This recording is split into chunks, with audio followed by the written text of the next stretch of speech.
E aí pessoal, beleza? Tudo bem com vocês? Bem-vindos aqui ao canal do Cablan. Eu sou o professor Cablan e nessa videoaula eu trago para vocês questões aqui do vestibulinho da ETEC 2023, segundo semestre, beleza? Eu vou pedir para você se inscrever no canal, deixar aquele seu joinha, mandar um abraço aí para meus alunos aí, especialmente para a Vitória aí do nono B aí, beleza? A Vitória tá estudando pro vestibulinho, boa sorte com os estudos, tá certo? Deixa aquele seu joinha, falou? Bom vídeo aí. Vinhetinha, cadê a vinhetinha?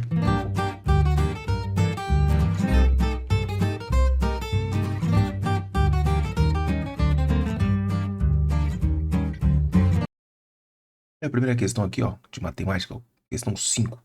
O som gerado por uma viola caipira provém da vibração de uma ou mais de suas cordas, o que forma um padrão vibracional que perturba o ar, produzindo uma onda sonora.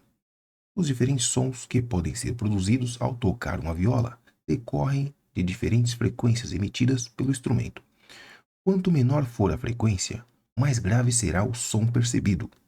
Diferentes frequências são produzidas conforme a variação de alguns parâmetros, sendo um deles o comprimento.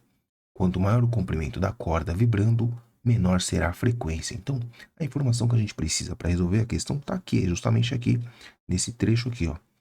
Assinale a alternativa que apresenta o ponto na imagem em que um violeiro deve pressionar a corda para que seja gerado o som mais agudo. Som mais agudo, certo? Então, para gerar o som mais agudo, quanto menor for a frequência, mais grave será o som percebido, tá? Então tá aqui, ó. Quanto menor a frequência, mais grave é o som. Ou seja, então nós temos que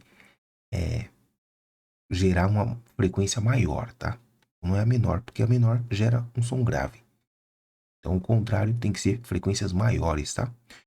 Então a frequência maior é aqui, ó. Quanto maior o comprimento da corda vibrando, menor será a frequência. Então nós temos que fazer justamente o contrário, ó. Tem que ser o comprimento menor. E aqui na figura, o menor comprimento é justamente aqui no ponto A. E aí, fácil, né? Sem conta, sem nada, só interpretar o texto e entender a questão. Letra A é a alternativa, beleza? Muito bem, mais uma questão aqui, ó. Para resolver a questão 6 até a questão 9, precisamos ler esse texto aqui, tá? Eu vou ler só o trecho que nos interessa, essa parte aqui, que fala que para a gente tem que fazer aqui o negócio, a receita, devemos tomar 12, olha só, 12 coxas de galinha, certo? Leve no meio um pouco de salpicão, feche as coxas e tal, cubram os ovos e tal, às vezes o pão ralado, fino, frito. Então, 12 coxas de galinha. Então, a gente viu que a receita original precisa de 12 coxas de galinha, tudo bem? Vamos ler a questão agora. Pois bem, questão 8. Um aluno do curso de gastronomia da ETEC Santa Efigênia deseja seguir as instruções do último parágrafo do texto. Contudo, ao procurar em sua cozinha, ele notou que possui 5 coxas de galinha a menos. Então, ele possui o quê? 5 coxas a menos do que o indicado, tá? O indicado são 12. Se originalmente usam-se 840 gramas de pão ralado, para a quantidade de coxas de galinha que o estudante dispõe, será necessária uma quantidade de pão ralado em gramas. Então, nós vamos fazer aqui, ó, uma proporção, tá? Ele vai reduzir proporcionalmente os ingredientes. Então, originalmente, nós precisaríamos de 12 coxas de galinha, né? Para 840 gramas. Como nós temos 5 a menos, será necessário X gramas, certo? Então, passando a limpo aqui essa regrinha de 3, nós temos aqui, ó, 12 está para 840, assim como 12 menos 5, que é 7, né?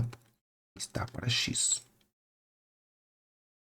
Quanto mais coxa de galinha, mais farofa de pão, né? Mais pão ralado. Portanto, essas duas grandezas são diretamente proporcionais. Dessa forma, nós multiplicamos em cruz, ok? Então, multiplicando cruzado, aí você vai ter 7 vezes 840, que vai ser igual a 12x. Ok? Beleza. Agora o que a gente pode fazer aqui, simplificar se você quiser, né? Ou multiplicar e dividir direto. Tanto faz aí a ordem que você fizer. O importante é isolar o x, tá? Dessa forma aqui, ó. X fica, né? Nós temos do outro lado 7 vezes 840 e o 12 passa dividindo, tá? Eu não fiz a conta ainda aqui do 7 vezes 840 porque eu acredito que dá para simplificar alguma coisa aqui, ó. Por exemplo, dividir aqui por 4 vai dar 3, dividir aqui por 4 vai dar 210. Né? E 210 dá para dividir por 3 também, ó. Isso aqui vai dar 70. Portanto, olha só como é melhor você deixar para fazer as contas depois de simplificar. Olha só, 7 vezes 7. 7 vezes 7, 49. Com mais um zerinho, né? 490 gramas de pão ralado. Alternativa C. Beleza, pessoal? Vamos para a próxima questão, então. Olha só uma questão aqui de ciências, mas vamos fazer assim mesmo, ó. A Companhia Ambiental do Estado de São Paulo é a agência do governo do estado responsável pelo controle, pela fiscalização, pelo monitoramento e pelo licenciamento de atividades geradoras de poluição. Em relação à qualidade do ar, há monitoramento automático para avaliação de SO2, né? Isso aqui é óxido de enxofre, sei lá, do material particulado inalável, de ozônio, que é o O3, de óxido de nitrogênio, que é o NO e o NO2, então o NOx, né? De monóxido de carbono, CO, e do hidrocarbonetos não metálicos. Tá aqui, ó. Hidrocarbonetos não metálicos. Além disso, monitoram-se os parâmetros meteorológicos, como direção e velocidade do vento, temperatura e umidade relativa do ar. Entre as substâncias monitoradas pela CETESB, temos olha só, SO2, formado por dois átomos de 3 elementos químicos. Não são 3 elementos, né? Só tem o enxofre e o oxigênio. O3, formado por 3 átomos de um elemento químico, exatamente. 3 átomos do oxigênio, então essa é a resposta. Tá? Vamos ler o resto aqui. Ó. NO2, formado por 3 átomos, por átomos de 3 elementos? Não, apenas 2, né? Nitrogênio e oxigênio. NO e o NO2, que diferem por um elemento químico? Não. Tem elemento químico diferente, os dois são formados por nitrogênio e oxigênio. CO, que diferentemente do CO2 é formado por dois elementos químicos? Não, os dois são formados por carbono e oxigênio. Então tá aí a alternativa B, beleza? Agora sim uma questão de matemática, olha aí. O litoral de São Paulo possui cerca de 880 quilômetros de extensão de linha de costa e abrange 16 municípios.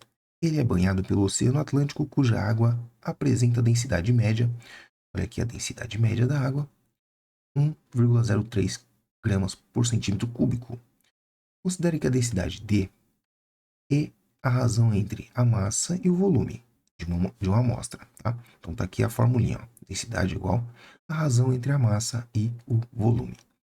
Quando coletarmos 1 kg de água, a massa, né, 1 kg de água, necessitaremos de um recipiente cujo volume mínimo em centímetro cúbico deverá ser aproximadamente de...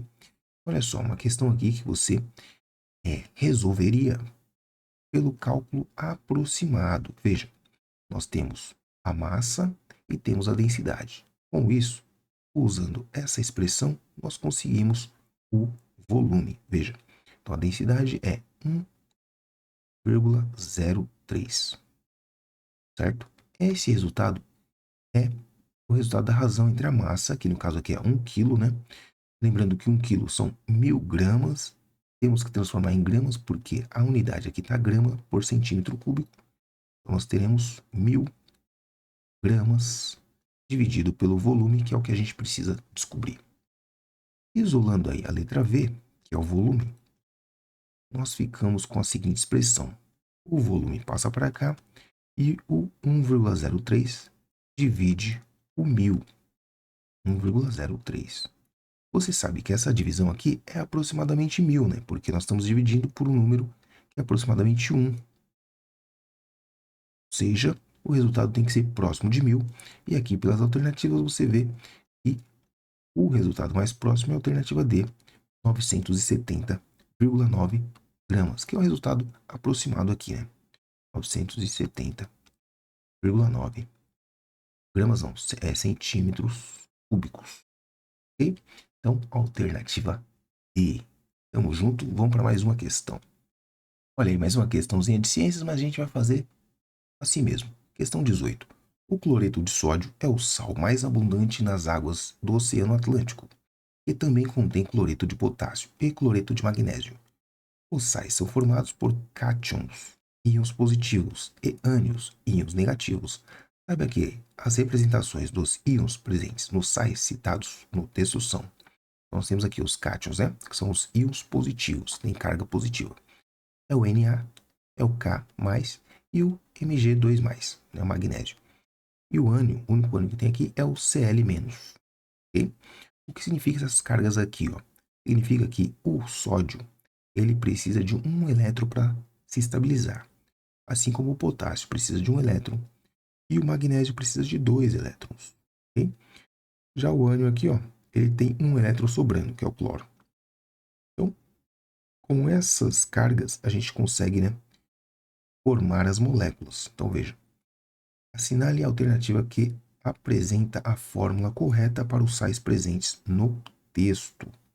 Então, veja, combinando o Na com o Cl, é 1 para 1, certo? Ou seja, 1 Na para 1 Cl, né? Pois aqui é mais, aqui é menos, e aí ele fica estável. Já o potássio também é a mesma regra. Ele precisa de um elétron e um cloro é capaz de fornecer esse elétron que falta.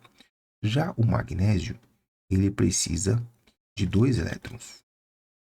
Dessa forma, nós vamos precisar de 2 cloros, porque cada cloro fornece um único elétron, tá? Então tá aqui as fórmulas dos sais. O que a gente vai ver aqui, ó, a alternativa correta é justamente a letra B, que tem essas fórmulas aqui. Beleza? Então a questãozinha de ciências aí, química, né? É bem tranquilo. Vamos fazer mais uma aí.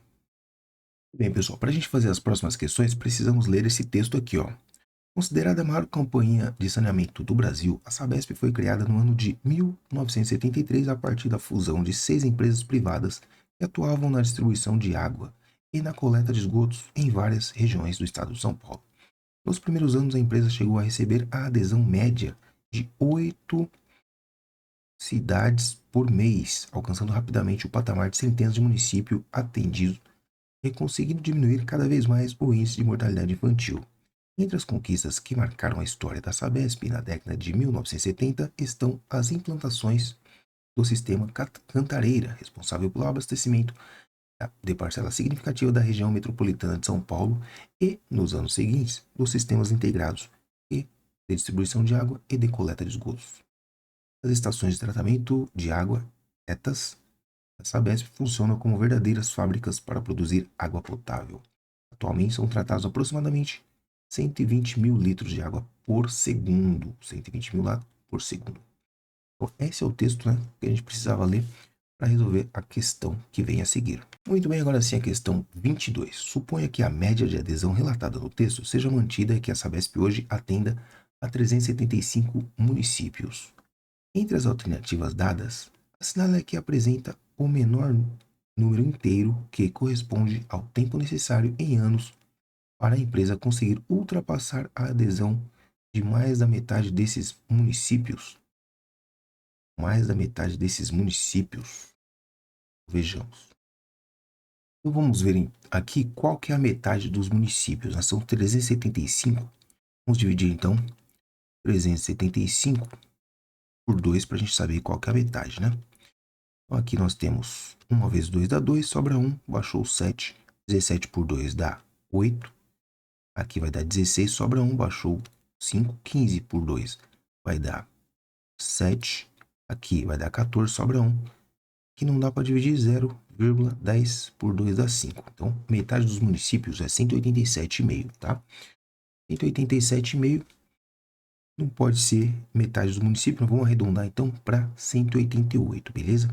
Então 188 já é mais que a metade, né, dos municípios. Agora a gente vai dividir pela taxa de adesão média mensal, que são 8 municípios por mês, tá? Tá lá no texto essa informação. Então, dividindo isso aqui por 8, nós temos aqui, ó, 188 por 8 vai dar 2 vezes, né? Sobrou 2, achou 8, que vai dar 3 vezes, 3 vezes 8, 24, sobrou aqui 4, 0, e aí 40 por 8 vai dar 5. Então nós temos 23 meses e meio. 23 meses e meio vai dar aproximadamente 2 anos. Por quê? Porque cada ano tem 12 meses. Então se você fizer 23,5 dividido por 12, você vai ter aí aproximadamente 2 anos, tá? Número com vírgula. Deixa eu fazer aqui embaixo aqui, tá? Para ter mais espaço, né? Deixa eu organizar essa tela aqui. Tirar isso aqui daqui. Colocar aqui. Né? Colocar aqui, aí fica melhor. Eu vou pegar isso aqui também. Colocar para cá. Pronto. Agora que a gente está fazendo, transformando em anos, tá? Essa quantidade aqui é meses. Para transformar em ano, divide por 12, porque cada ano tem 12 meses. Então aqui, ó, tem vírgula. Então vamos colocar um zero aqui e ignorar a vírgula, tá? Não tem mais vírgula. 235 por 120 vai dar uma vez e sobra. Vamos ver aqui, ó. Sobrar quanto? Vamos calcular o resto. 5, 15, 115. 115 não dá para dividir por 120. Vamos colocar a vírgula aqui e um zero aqui. Isso aqui vai dar 9. 9 vezes 120 vai dar aqui, ó. 0, 8 vai 1, 9, 10. Calculamos o resto aqui, sobrou 0. Aqui 15, tirar 8 fica 7, né? É isso. É 7. E o que mais? Aqui sobrou 70. Isso mesmo. 70. 70 não dá para dividir por 120, então acrescenta um zero. 700 por 120 vai dar aproximadamente 5, né? Porque 5 vezes 120 vai dar 620. E aqui já tá bom já. Já deu para você ver que é próximo de... Isso aqui é em anos, tá? Então, alternativa E. O que mais se aproxima aqui de 1,95 anos. Beleza? Tranquilo, né? Então, vamos fazer mais uma aí. Olha aí a questão 23. Eu vou dedicar aí pra minha aluna lá, Vitória. Vitória lá do nono B, certo? Então, Vitória, para você que comentou comigo que não tinha entendido essa questão, vamos lá. A vazão Z é a rapidez com que o volume V de um determinado fluido escoa ao longo do tempo T. Ou seja, aqui tem uma formulinha, ó. A vazão é volume dividido pelo tempo. De acordo com o texto, podemos considerar que a vazão de água potável da Sabesp é de aproximadamente 1,2 vezes 10 a quinta litros por segundo. Para determinar o volume tratado em um minuto, nós temos aqui ó, o volume, né? E a vazão, volume dividido por 60 segundos, que é o tempo, né, de um minuto. E aí você obtém o resultado, esse daqui, ó, 7,2 vezes 10 a sexta. Essa informação aqui é a vazão por segundo, tá? Então, a cada segundo passa, né, a vazão aí, né? 7,2 vezes 10 a sexta litros, tá? Por segundo. E a pergunta é, ao final de um dia, a Sabesp terá tratado um volume em litros de aproximadamente. Então, nós temos que transformar isso aqui, que é por segundo, temos que transformar em 24 horas. Entendeu? Então, vamos lá, vamos começar. Ó. Nós temos, vou colocar assim, ó, o volume em um dia vai ser de volume por segundo, 7,2, né? Vezes 10 a sexta, multiplicado pelo tempo. Agora tem que transformar isso aqui, ó. Então, um minuto tem 60 segundos. Ok? Uma hora tem 60 minutos. E um dia tem 24 horas. Então, essa é a conta que você deve fazer, tá? Nada mais que... você pode fazer essa conta aqui separado também, se você quiser, né? Isso aqui é para transformar, para ver quantos segundos tem um dia. Ok? Vou fazer essa conta aqui separada. Vamos fazer isso. 60 vezes 60 dá 3.600, né? Que é a quantidade de segundos em uma hora. Então, em um dia vai ter 3.600 vezes 24. 400. 24 é o 2. 12, 14. Tá? Agora aqui dá 0, 0, 12 vai 1. 12, 3, 6 com mais um 7. Então tá aqui, ó. 0, 0, 4, 6, 8. Então, esse valor aqui, vou colocar aqui. Nós temos que o volume vai ser igual a 7,2 vezes 10. A sexta que multiplica, ó, 86.400. Certo? Agora a gente vai fazer o quê? Vamos fazer 7,2 vezes 86.400. Tudo bem? Deixa eu ver se eu consigo fazer aqui em cima, aqui, ó. 86.400 vezes 7,2. 0, 0, 8, 12 vai 1, 16, 17. Mais 0, 0, 28 vai o 2, 42. Com mais 2, 44. 8 vezes 7, 56. Aqui vai dar 60. 0, 0, 8, 10 vai 1. 12 vai 1, 2, 6. Tá? Então deu tudo isso aqui, ó. Esse valor gigante aí. Em um dia, né? Tá em litros aqui, tá em litros, tá tudo certo, tá em litros. Vou verificar aqui essa conta. Pessoal, acabei fazendo uma confusão aqui, porque na verdade esse dado aqui não é por segundo, tá? Isso aqui é por minuto, tá? Isso aqui é em 1 minuto. E aí muda, né? Acabei multiplicando por 60 aqui, um 60 a mais. Então vamos consertar isso daí. Então não é na realidade ali por segundo. Essa informação aqui é por minuto, desculpa. E aí, como eu não tenho edição no vídeo, né? Então fica assim um erro mesmo. Então vou consertar aqui na hora. Eu poderia até pausar, né? Mas eu tenho que explicar para você o que aconteceu. Eu multipliquei por 60 ali. Um 60 aqui foi a mais, né, mano? Eu li aqui e interpretei como sendo por segundo, mas é por minuto. Tá escrito ali. Eu que não li direito. Então esse dado aqui, ó, é por minuto, tá? Então, 1 minuto, 1 hora tem 60 minutos, certo? E o dia tem 24 horas. Então é só isso aqui, tá? Tinha um 60 a mais. Agora sim, vamos fazer aqui, ó. 24 vezes 60 ou 60 vezes 24, tanto faz. Para saber, né? Que vai dar 0, 4, 24, ao 2, 12, 14, tá? 1440. E agora a gente tem que fazer 1440 vezes 7,2. Então, 1440, 7,2. 0,882 mais 0,28. 28, 30 vai o 3. 7 com 10. Tomou aqui 8, 16 vai 1. 3, 0, 1. Certo? Beleza. Tem uma vírgula, né? Tem uma casa aqui, então, vírgula aqui. Agora vamos voltar para cá, ó. Então, o volume em um dia será de 1,0368 vezes 10 a sexta. Veja que não está em notação científica, né? Nós temos que deslocar a vírgula. E no caso desse número, ela está aqui no final. Deslocar ela 1, 2, 3, 4 casas, tá? Então, vamos reescrever esse número aqui em notação científica. Vou colocar aqui de outra cor.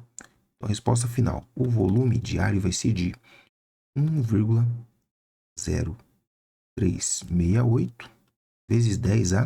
Então, aqui a gente vai aumentar 1, 2, 3, 4 casas aqui. Então, vai ficar elevado à décima. Tá? Então, aproximadamente 1, né? Vezes 10 elevado à décima litros. Essa é a resposta final. A alternativa aqui, ó. Alternativa D. Beleza? Então, desculpa aí o vacilo, né? Que eu li errado aqui. Não era por segundo, era 1 minuto. Bom, vamos fazer mais uma questão aqui. Olha aí a questãozinha de graça para você, ó. Questão 26. Promessa vem, promessa vai. Já são muitos anos e juras e sonhos de despoluição do Tietê. o maior rio do estado de São Paulo. A degradação dessa veia aquática começou ainda na década de 1940 e hoje quem passa pelas suas margens tem que tapar as narinas. Estudo recém-divulgado pela Fundação SOS Mata Atlântica traz o retrato da degradação. O trecho morto do rio Tietê chegou a 163 quilômetros em 2019, aumento de 33,6% em relação aos 122 quilômetros do ano anterior, ou seja, 2018. Então nós temos aqui, ó, hoje está isso e foi isso, né? Hoje não, né? 2019. 2018 era 122. E está muito maior que a poluição registrada na série histórica de 71 quilômetros em 2014. De acordo com o texto, é correto afirmar que promessas de limpeza do rio Tietê ocorrem desde o século XIX. Não dá para saber, né? Século XIX não, mas é século XX, né? Porque aqui já é século XX, ó. Poluição, né? Se a poluição começou no século XX, não tem como falar em despoluição no século XIX. Tá errado. Faz menos de 20 anos que o rio Tietê começou a ser poluído, não. Começou a ser poluído lá em 1940. Faz mais de 20 anos. O que mais? O rio Tietê possui 122 quilômetros, sendo que desses 71 estão poluídos? Não, nada a ver, né? Ele é o rio mais extenso, maior rio do estado, né? E o trecho morto do rio é 163, então ele tem mais que isso de quilômetro, né? Então não é essa daqui. O trecho morto do rio Tietê aumentou 41 quilômetros entre os anos 2018 e 2019, exatamente, né? Em 2018 era 122 quilômetros do trecho morto, depois passou para 163, portanto a diferença, né?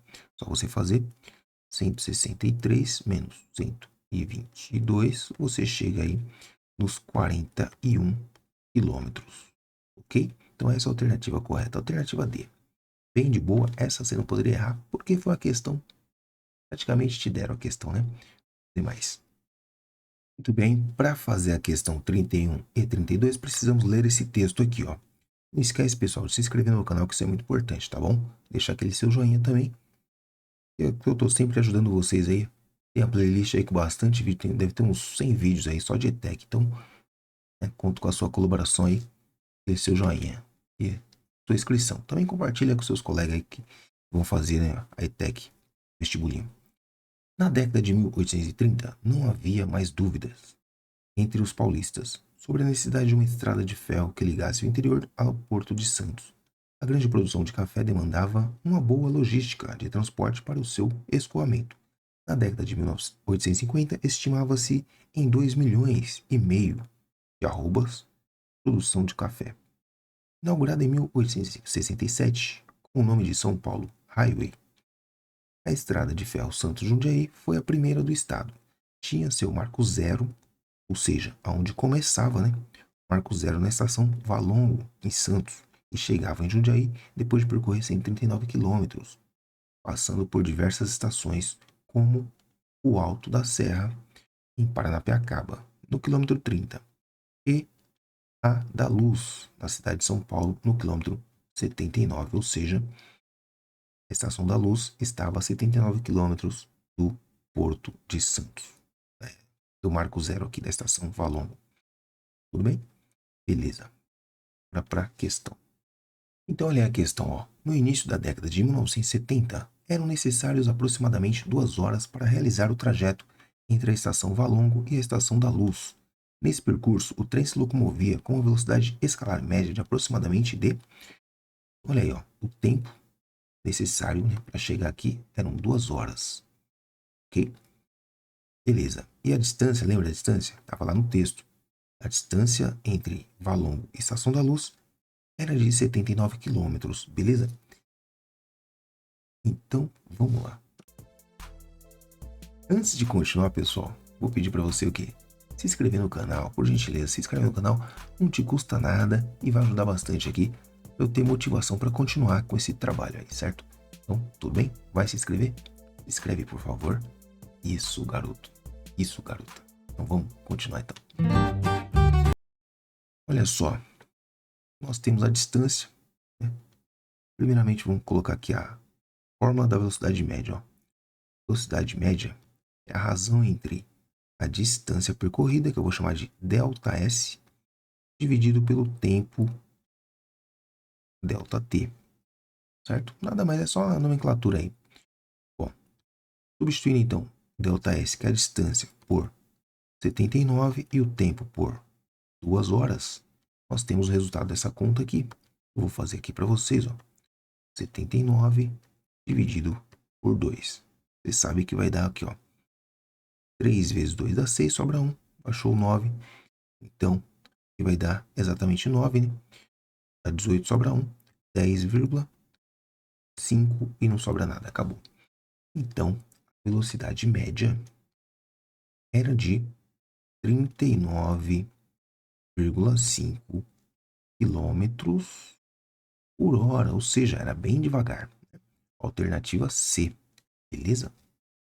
Muito bem, continuando aqui a questão 38, a região triangular mencionada no texto expandiu-se ao longo do tempo. Entretanto, ela permanece sendo conhecida como Triângulo Histórico de São Paulo e sua configuração atual é mostrada no mapa. Ao considerar o polígono demarcado pelas linhas pretas no mapa, matematicamente ele seria descrito como um. Então veja, o triângulo ele tem 3 lados. O quadrilátero ele tem 4 lados. Vamos colocar assim, ó. 3 lados, 4 lados. Heptágono tem 7 lados. Um decágono tem 11 lados. E o dodecágono tem 12 lados. Ok? Então basta a gente contar os lados aqui do polígono para a gente saber como é o nome dele. Então vamos contar, ó, começando por aqui, ó. 1, 2, 3, 4, 5, 6, 7, 8, 9, 10. Então nós temos 10. Tem 10. Ah, faltou um ali, ó. São 11 na realidade, tá? São 11 polígonos. Vou contar de novo para você, porque cada ladinho aqui, ó. Vou mostrar para você aqui, ó. Nós temos aqui, vamos riscando assim, ó. 1, 2, 3, 4, 5, 6, 7, 8, 9, 10, 11. Ok? Se tem 11, você sabe que é um decágono. Alternativa D. De boa, né? Só conhecer aí a nomenclatura dos polígonos, de acordo com a quantidade de lados, certo? Tudo bem, mais uma questão. A questão aqui, ó, questão 39. No mapa da questão anterior, é possível traçar um triângulo ao utilizar como vértice o pátio do colégio, e o Largo São Bento e o Largo São Francisco. Sobre esse polígono, considere que a distância em linha reta entre o pátio do colégio e o Largo São Francisco é 500 metros. O pátio do colégio e o Largo São Bento é de 500 metros também. E o Largo São Francisco e o Largo São Bento é de 800 metros. Ou seja, nós temos aqui um triângulo que, olha só, vamos até usar lá, né, a figura do mapa para a gente ver. Espera aí. Eu até voltei aqui na questão para mostrar para vocês aqui, usando o mapa, né? Fica mais fácil de visualizar. Ó. Veja, nós temos um ângulo aqui maior que 90 graus. Ó. Opa, esse ângulo é maior que 90 graus, certo? Então ele é um ângulo obtuso, tá? Além disso, nós temos esse lado com a mesma medida que esse, que é 500, né? E aqui é 500 também. Então nós temos um triângulo que dois lados iguais, com a mesma medida, né? E um ângulo obtuso, beleza? Vou voltar lá na questão. Conforme a gente viu lá no mapa, né? Eu posso até desenhar aqui novamente para você. O triângulo formado aí, ele tem um formato mais ou menos assim, né? Aqui, e a mesma distância, e aqui 800 metros.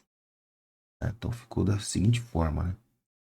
E o ângulo obtuso, certo? Maior que 90 graus. Vou colocar assim, ó, maior que 90 graus. E esses dois lados com a mesma medida. Ou seja, ele é isósceles. Por quê? Porque tem dois lados com a mesma medida. Além disso, ele é obtusângulo. Por que obtusângulo? Porque ele tem um ângulo maior que 90 graus. E a alternativa correta é alternativa isósceles obtusângulos, alternativa C. É isso, rapaziada. Tamo junto, hein? Não esquece aí de se inscrever no canal. Mais uma questão aqui, a questão 43.